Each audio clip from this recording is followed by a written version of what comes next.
એને સબસ્ક્રાઈબ કરો, લાઈક કરો, શેર કરો. મિત્રો, આપણા માલધારી સમાજના એવા શૈલેષભાઈ મેર સુરતે ભાજપ પાર્ટી ફરીથી જોડાયા છે. પહેલાં તે 12 વર્ષથી ભાજપમાં જ હતા, પણ માલધારી સમાજના આંદોલનના કારણે દૂર થયા હતા અને શૈલેષ મેર ભાજપમાં જોડાયા. ત્યારબાદ દિનેશ રબારીએ લાઈવ કરીને જણાવ્યું હતું. શું કહ્યું દિનેશ રબારીએ તેમના મુખે જ સાંભળો. આખો વિડીયો છેલ્લે સુધી જોઈ લો. મિત્રો, શૈલેષભાઈ સમાજના અને ગૌ માતાના પ્રશ્નમાં બોલતા રહેવાના છે અને બોલતા રહેશે, પણ કોઈ પણ સંગઠનના સાથે જોડાવાથી સમાજમાંથી વંચિત થઈ જવું એવું નથી હોતું. ઘણાની માનસિકતા એવી હોય છે કે ભાઈ પક્ષના અંદર કેમ ગયા, પક્ષના અંદર જવાનું રીઝન શું, તો પક્ષના અંદર જઈ અને સારા કાર્યો થતા હોય છે.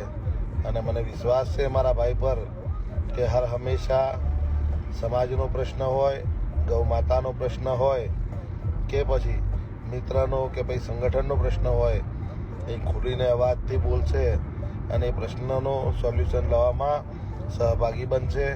એ બદલ સમાજને પણ એટલું સંદેશ આપ કે આજ સુધી ઘણા બધા, હું કોઈના નામ નહીં લઉં, પણ એ સંગઠનમાં હોવા છતાં સંગઠન સમાજ માટે કંઈ બોલતા નથી.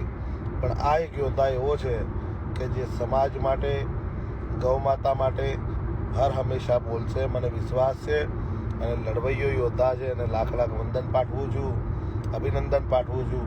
સાથે સાથે ભારતીય જનતા પાર્ટીને પણ ખૂબ ખૂબ અભિનંદન પાઠવું છું.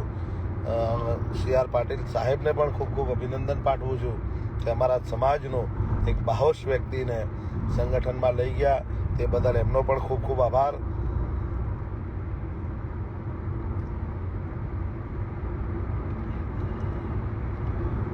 એક ઘણા હોય ના, જેને ના ખબર હોય એ ઘણું બધું કહે છે, પણ સમજવાવાળાને ઇશારો કાપી છે.